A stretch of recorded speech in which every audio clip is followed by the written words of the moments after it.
Hey, what's up, guys? The quality of the next couple videos will probably be a little lower than normal. There is an actual reason for that.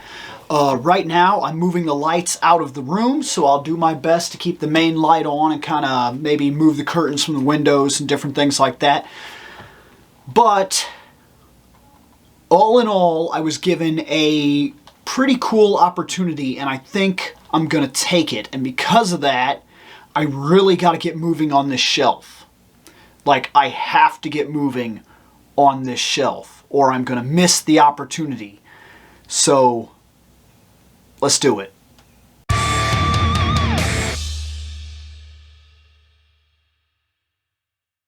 So what am I talking about? Well, as items move into the collection, such as I actually got a Man-at-Arms, which I'm super thrilled about. That's really cool. And I also think I figured out what I'm going to do about the boxes.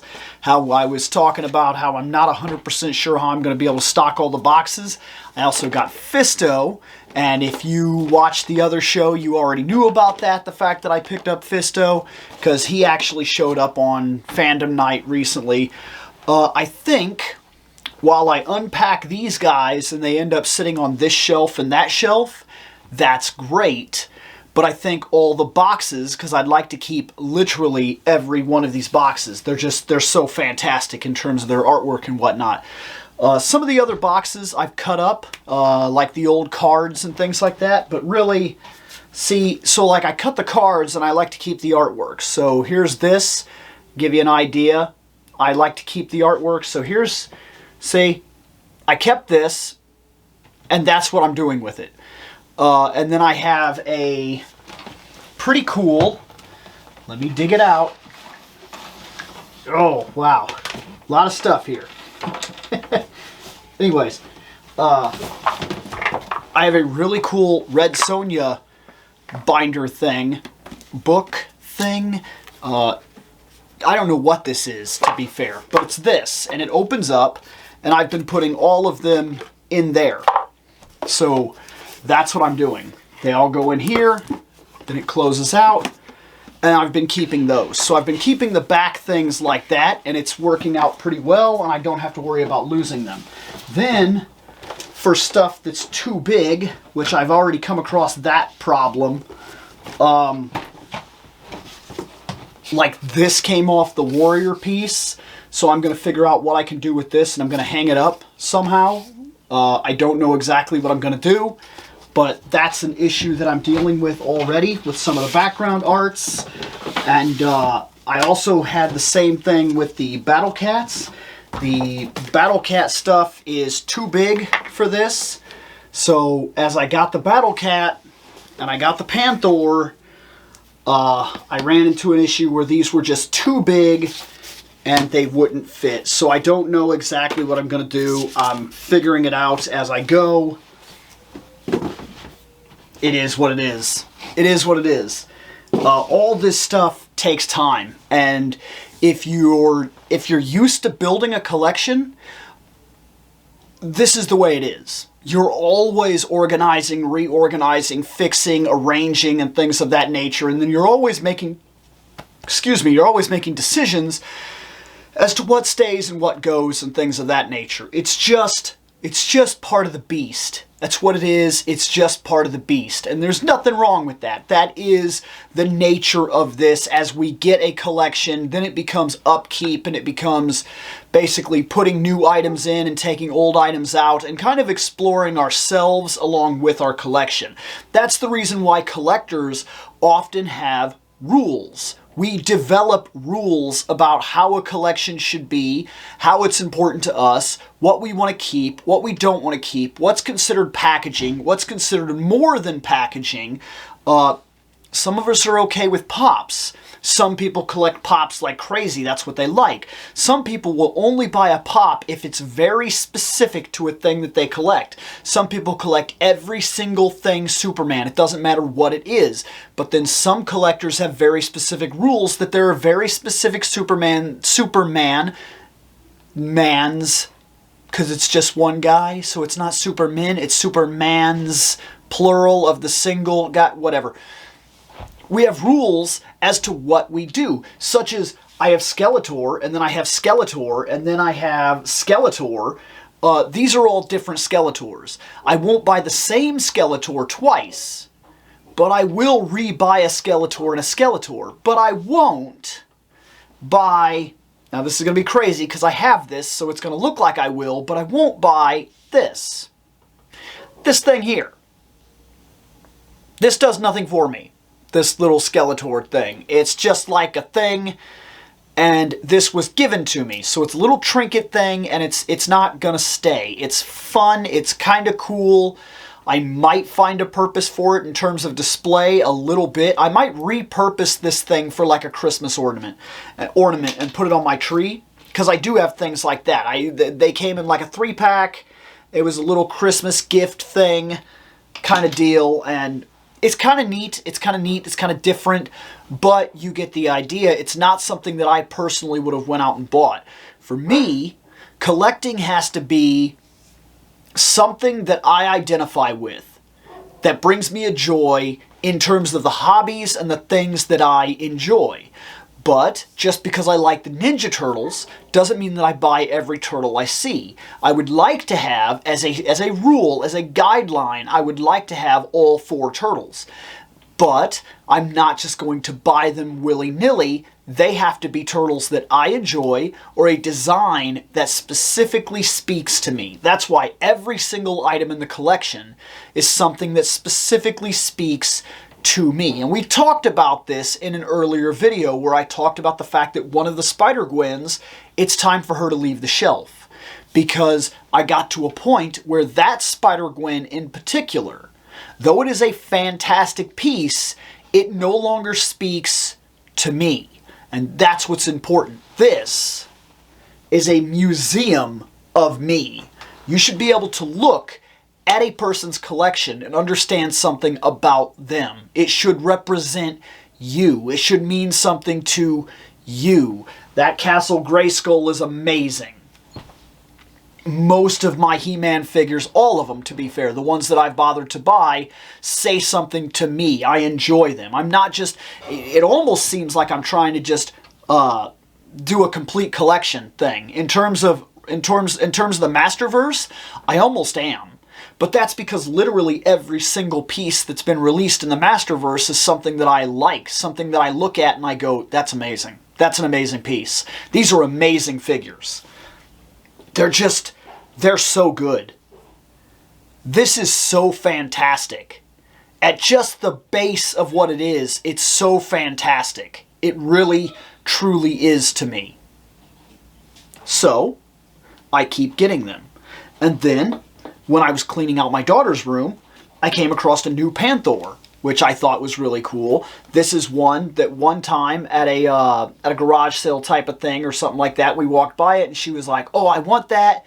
And then she got it, and so she had it. And then after the last time we rearranged her room and fixed her room, she didn't want it anymore. She has no purpose for it, but this looks really good just standing next to that Skeletor. So that's what's on the shelf right now.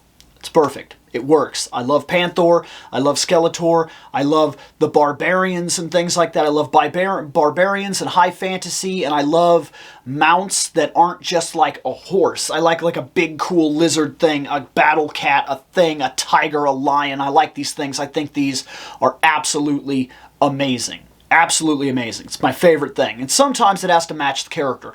Every now and then there's a character, like if I'm playing, say, ESO, one of my characters looks very nice on a horse, and the character, when I look at the character and the design and the prospect of when I created it and how I see it in my mind, horse makes sense for that character.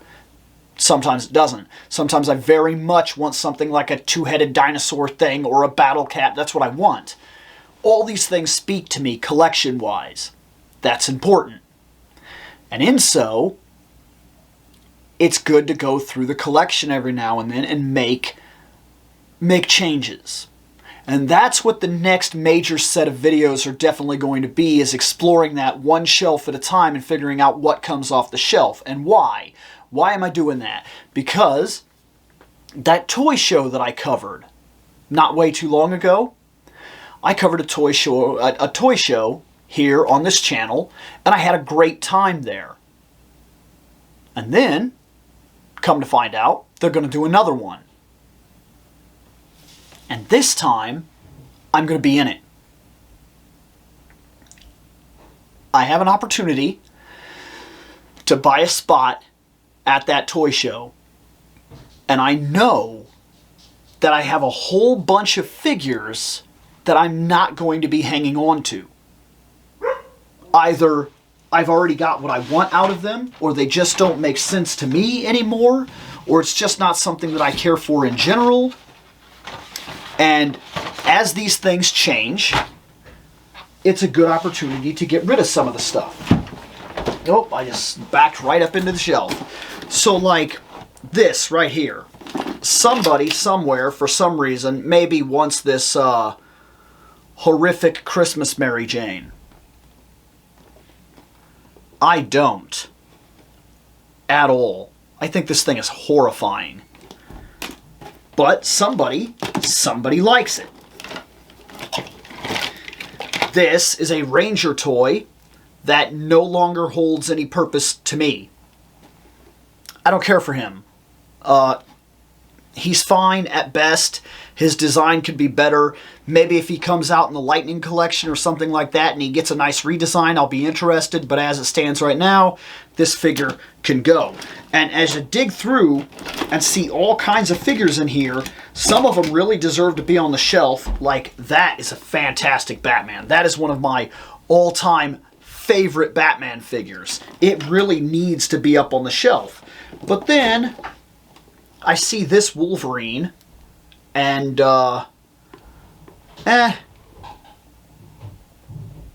it's time for him to go. He doesn't really serve any purpose for me.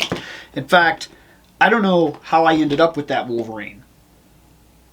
So there's a lot of things like that that I'm going through right now that I have to dig through the figures, and I have to figure out what stays and what goes, and I have to figure out if I was to put a table together, because if I have enough stuff that's due to come off the shelves, I'm going to try this. I think it could be really cool. And I will update these videos as we go to discuss what's coming off the shelf, one shelf at a time. So the next video is going to be talking about the top shelf and what I feel needs to be done in terms of that shelf, because that one's going to be difficult. It's boxes. It's mostly boxes. It's Gunpla boxes that have been made. And that's where we get into a little bit of a tricky subject, because I kind of want to keep the boxes because I'd like not to rebuy the same guy again. And sometimes that's simple, but sometimes it's not.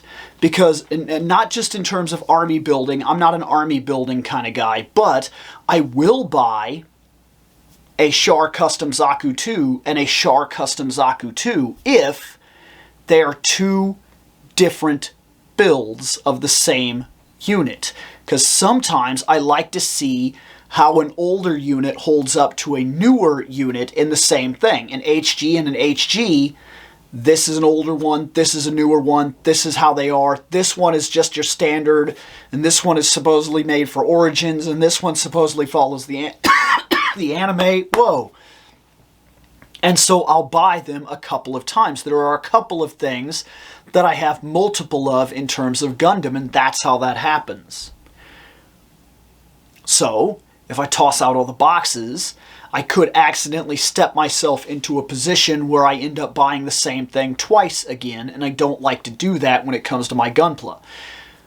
I don't have enough time to continually build the same guy over and over and over again with no purpose behind it. So, I may have figured something out. It could be really cool, and it could help space, and it also could help some of my decorating purposes out in the garage, and we'll talk about that when we get to the top shelf. And then, of course, I think there's some plushies up there that both of them are due to stay, but not stay on this shelf. And then that opens up the idea for a couple of the other plushies that probably are not going anywhere, but are not staying on this shelf, which will then give me even more room on the shelf as I rearrange and do materials to be able to get the Motu stuff, probably the Masterverse line, some things like that, on there. So I'll have a main battle scene on the top here. In fact, let's change camera angles. So I'll probably be able to build a battle session up here, which will be a main thing. And then going on from there, down on this shelf will go a lot of the other people, like from the Origins. So Origin will probably be this entire shelf when it's done. And I know as I collect Origin figures, that's going to happen. So I'll have a couple of mains that go up on the top that are more my hardcore showcases. These are my favorites that I've got. And then other ones will go down here, and then all of this I have a purpose for that's coming up. And as they come out, they will probably be what goes on the shelf. So these will probably end up on the shelf over there once we get this, once we get it all running. And of course it's a good excuse to go on and clean all the shelves and everything because they're getting a little dusty. And I've considered before the idea of getting like the glass cases. So from one side of the wall to the other, all glass cases, everything that you can open and everything like that. And that's nice, but it's also, in terms of what I have set up here, it would be less, it would take up more space for the glass cases and give me less space for the collection necessarily. And it would cost a lot of money. And I just don't know that it's worth it. Because I collect a lot, and some people that have those glass cases, they collect like one thing. So it is what it is. This stuff is always changing. And maybe, given a year or two, when I really start to figure out exactly what all this is, and this is a thing that's been going on for years. I've been collecting for so many years. I say a year or two, this thing is always getting new stuff. This is like the 5th different time I've built a giant shelf. I built a giant shelf before, and that was for like video games and a whole bunch of stuff like that. And then it was for mixed collections. And then I built a different shelf, which was used for movies.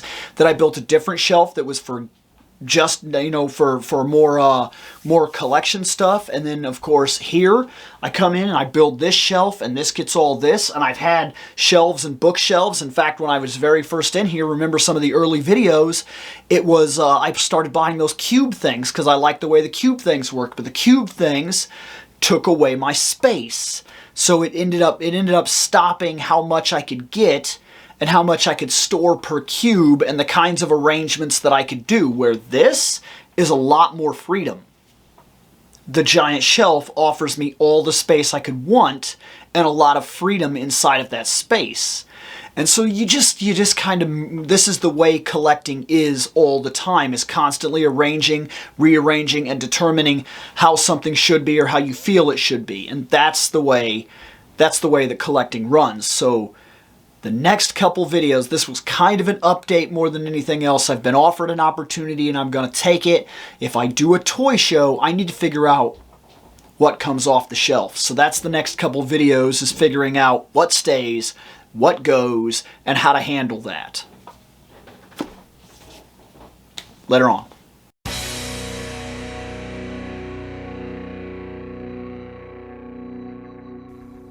I have spoken. Take what you will from it.